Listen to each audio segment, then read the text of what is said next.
Let's see kung ano po yung magiging kahihinatnan niyang draft resolution na yan. Pero nabasa niyo na ba yung laman?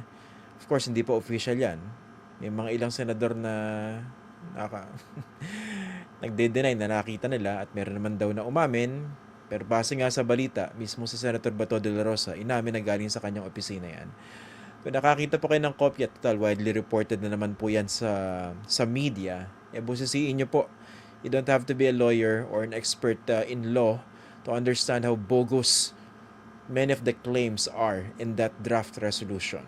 Biruin nyo, dapat daw i-dismiss yung impeachment complaint against the Vice President dahil unable yung mga senador na gawin yung kanilang trabaho na nakalagay sa konstitusyon. Bakit?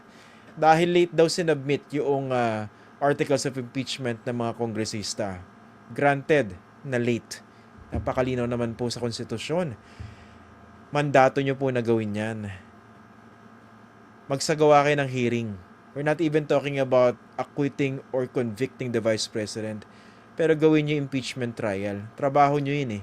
Bakit nyo ba iniiwasan? Bakit nyo dinidribble? Kasi honestly, nakaka-insulto po eh. Nakakabastos. Para tayong sinasampal ng kaliwat kanan tapos pabalik-balik. Nakakabastos po, honestly. Hindi po siya nakakatuwa. Lalo, pasweldo namin kayo. Pasweldo po natin yung mga senador, huwag niyo pong kalilimutan yan. Although sa politika natin, talagang position of prestige ang pagiging senador at ramdam na ramdam ng mga senador yung kanilang privilege. Not exactly the feeling of being public servants. Kaya nakikita natin sa ganito, no? Dahil privilege ang kanilang position, they can get away with a lot of things, even if these things are clearly not right or in fact unconstitutional.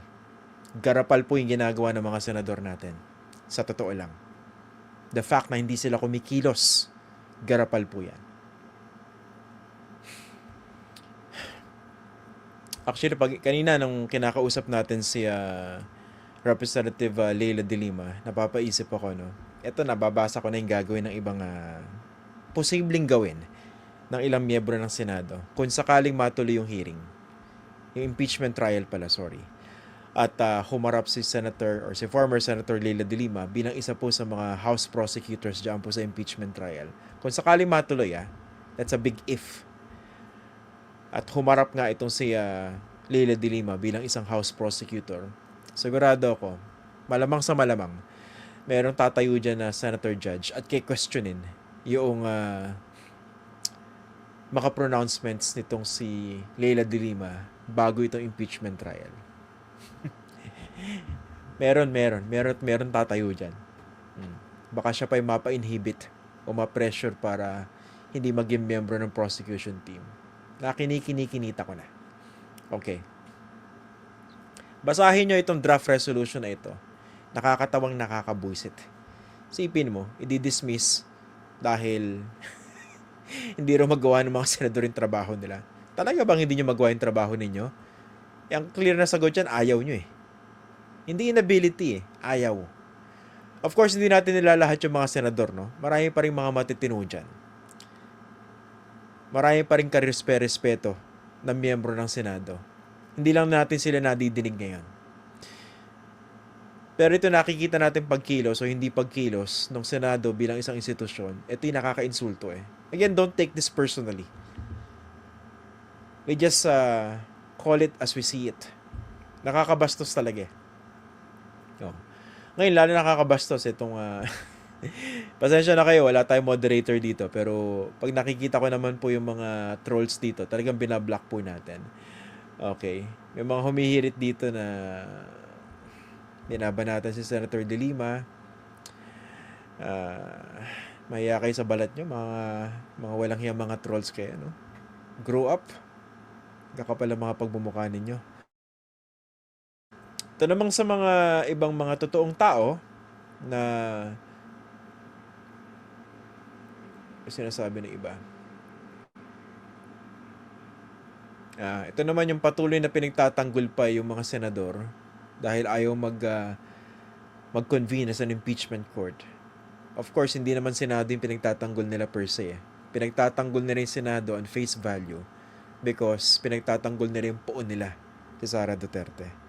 Alam niyo, nakakaawa kayo sa totoo lang eh. Kasi clearly, pinagtatanggol ninyo isang bagay na mali. Itong mga pinagsasabi ko dahil kuda ako ng kuda tungkol dito sa impeachment trial, hindi nyo pa napapansin ngayon. Siguro hindi pa kayo naliliwanagan. Pero para sa inyo din ito. Dahil ang sinusulong po natin dito ay yung kung ano po yung nakasaad sa batas. Kung ano po yung nakasaad sa ating konstitusyon. Pinaglalaban po natin dito yung tama.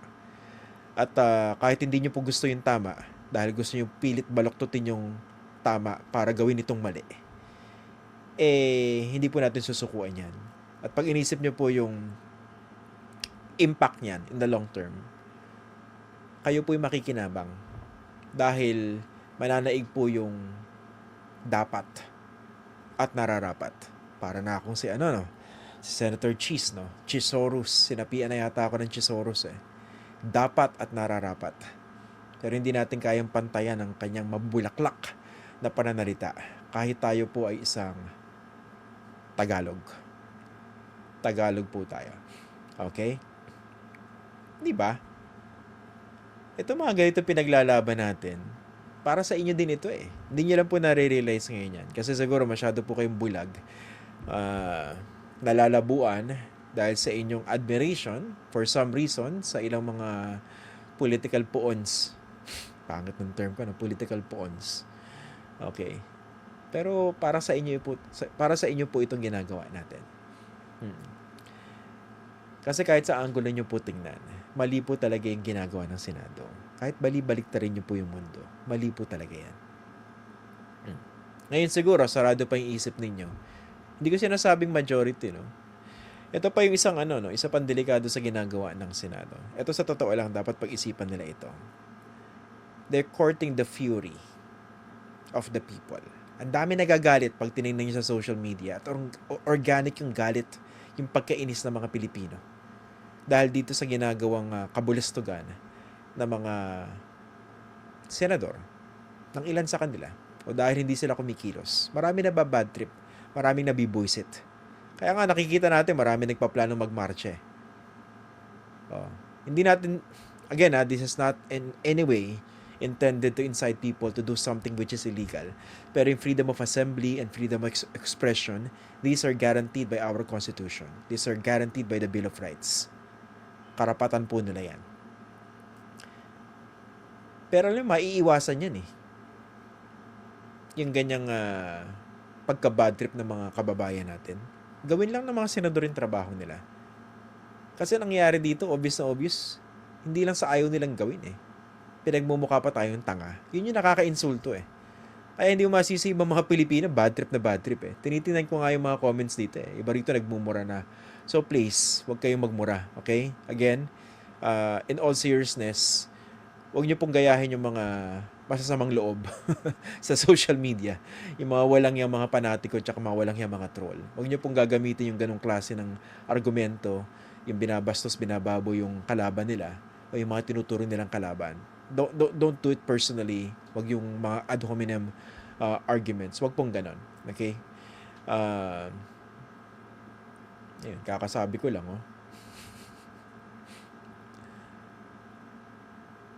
Naghahanap buhay talaga yung mga trolls ngayon, Grabe. Hindi nyo ba na-imagine, bakit ang daming trolls dito sa issue na ito?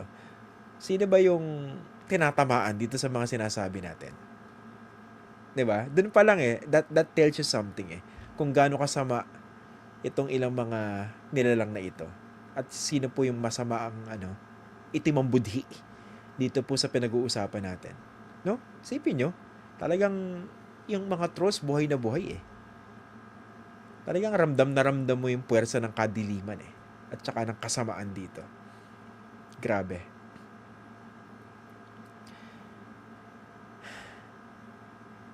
Nasaan na ba ako? Nawala tuloy ako. May sinasabi ako importante. Oo. Totoo yan.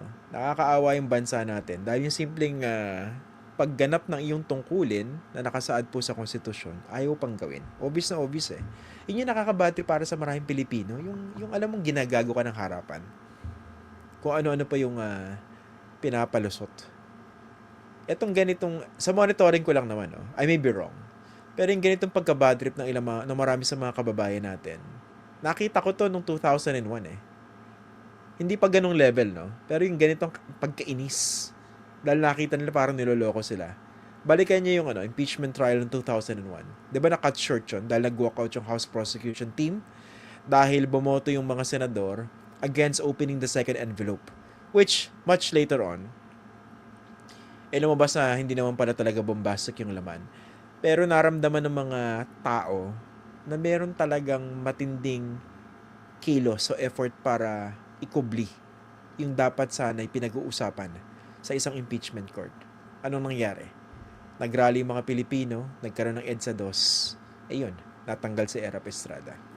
Naramdaman ko rin itong mga ganitong pagkainis nung panahon ni Gloria Macapagal Arroyo sa House of Representatives nung mga panahon na yon, dahil hawak talaga yun ni Gloria Macapagal Arroyo.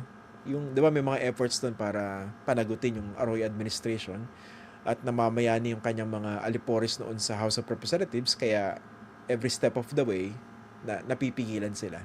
Ramdam ko rin yung pagkainis ng mga tao doon eh. Of course, hindi pa uso yung social media noon, pero pag nasa media po kasi kayo, mapupulsohan ninyo yung mga kababayan natin. Ayun. So ngayon, nararamdaman natin hindi natutuwa yung mga Pilipino dito sa ginagawa ng mga senador. At hindi po nakakatulong yung sinasabi ni Senator Chis Escudero na hindi kami magpapapressure, hindi kami makikinig sa kahit ano. Of course, he's trying to be neutral. Pero pag ina-analyze po yung kanyang mga sinasabi, yung kanyang kilos o hindi pagkilos, clearly may napapaboran dito At hindi po yun yung kausa ng hustisya, ng pananagutan o yung tinatawag nating accountability. Alam nyo, kailangan talaga natin dito sa ating lipunan magkaroon ng maturity yung ating mga diskusyon. Kasi pag pinapakinggan natin yung mga back and forth ng marami sa mga kababayan natin, nakakadismaya dahil hindi tayo nag-uusap based on ideas. Hindi tayo nagdidebate base sa katotohanan o base sa mga facts. We don't debate ideas. Ano yung pinagdidebatihan natin? Kababawan. Fanaticism. Well, sobrang tagal na panahon ng ating intayin. Pero hindi natin susukuan na mag-improve kahit paano yung ating diskurso. And ang maganda naman dito sa community na nabubuo natin sa Facts First, kahit paano ay siguro naman medyo nagiging matino yung ating diskurso dito. Ayan. Siyempre, may mga napapadpad na mga trolls dito, pero that's par for the course. Paki-google na lang po doon sa mga trolls. Ibig sabihin ng idiomatic expression na par for the course. And aside from that, ay ibig sabihin, merong impact. Kasi may mga nasasaktan May mga nagre-react. May mga nakakaramdam ng kurot. At alam natin yung mga pinag-uusapan natin dito, nakakarating po sa mga politiko natin. Hindi ko na po babanggitin kung sino sila. Kasi pag nakakausap ko sila quietly, nababanggit nila sa atin. So, ibig sabihin nakararating po sa kinuukulan yung ating mga pinag-uusapan dito. Pero more than that, alam nyo po, hindi naman po tayo nagmamagaling dito. Kayo po'y nandiyan sa posisyon dahil kayo po'y niluklok ng ating taong bayan. Although marami sa inyo, hindi naman kagalingan. Sa totoo, no? Huwag naman tamaan yung hindi ko pinapatamaan. Pero alam niyo naman siguro kung sino sa inyo hindi kagalingan. At alam niyo naman siguro kung sino sa inyo yung bugok. Medyo dumadami nga Pero, dun sa hindi kasama rin sa category na yun, nandiyan kayo dahil kayo po yung niluklok ng mga kababayan natin. Binigyan po namin kayo ng mandato. Sige, hindi lahat bumoto sa inyo, pero that's the will of the majority. Or that's the will of the plurality. Kaya po kayo nandyan dahil iniluklok po namin kayo at binigyan po namin kayo ng mandato. Binigyan po namin kayo ng responsibilidad para gawin po yung nararapat. Ngayon, kung hindi nyo gagawin yung inyong trabaho, yung inyong mandato, ano pang ginagawa ninyo dyan? At huwag nyo pong mamasamain kung kami po mga ordinaryong Pilipino, ikinakalampag po kayo. Karapatan po namin yun. Kasama po yan sa amin tinatawag na civic duty.